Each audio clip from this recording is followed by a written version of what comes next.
চলন্ত ট্রেনে আগুন লাগার ঘটনা ঘিরে চাঞ্চল্য, কামরায় ছড়িয়ে পড়ে কালো ধোঁয়া, আতঙ্কিত হয়ে পড়েন যাত্রীরা। বাথরুম থেকে সাহায্যের জন্য চিৎকার শোনা যায়। এক যাত্রী আটকে পড়েছিলেন ট্রেনের বাথরুমে। ট্রেনের কামরার একাংশে আগুন ছড়িয়ে পড়লে বেড়ে যায় ধোঁয়ার ঘনত্ব। আটকে পড়া যাত্রীর আওয়াজ শুনে তৎপরতার সঙ্গে দরজা খুলে উদ্ধার। একের পর এক ঘটনার পুনরাবৃত্তি যাত্রী সুরক্ষা নিয়ে বড় প্রশ্ন তুলতে শুরু করেছে। রেল কর্তৃপক্ষের ভূমিকা নিয়ে উঠছে প্রশ্ন। পুনে থেকে দণ্ডগামী ডেমো ট্রেনে আগুন লাগার ঘটনায় ছড়ায় উদ্বেগ। দেশে হচ্ছেটা কি? বিমানের পর এবার ট্রেনেও বিপত্তি।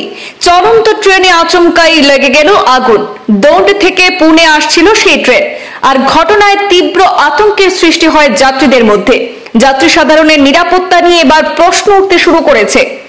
গতকাল সোমবার মহারাষ্ট্রের পুনে থেকে দণ্ডগামী ট্রেনের শৌচালয়ে হঠাৎই আগুন লেগে যায়। ধোঁয়া গ্রাস করে গোটা ট্রেনের কামরা। ক্রমেই ধোঁয়া ছড়িয়ে পড়তে শুরু করে অন্যান্য কামরায়। যাত্রীদের মধ্যে আতঙ্ক ছড়ায়। ট্রেন থামিয়ে দেন চালক। নামার জন্য হুড়োহুড়ি কাণ্ড বাঁধিয়ে ফেলেন যাত্রীরা।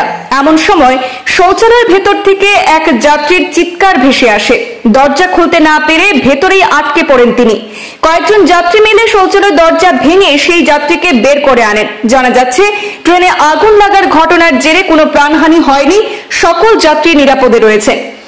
ঘটনায় জানা গিয়েছে যে এক যাত্রী ট্রেনের টয়লেটে গিয়ে নাকি ধূমপান করছিলেন।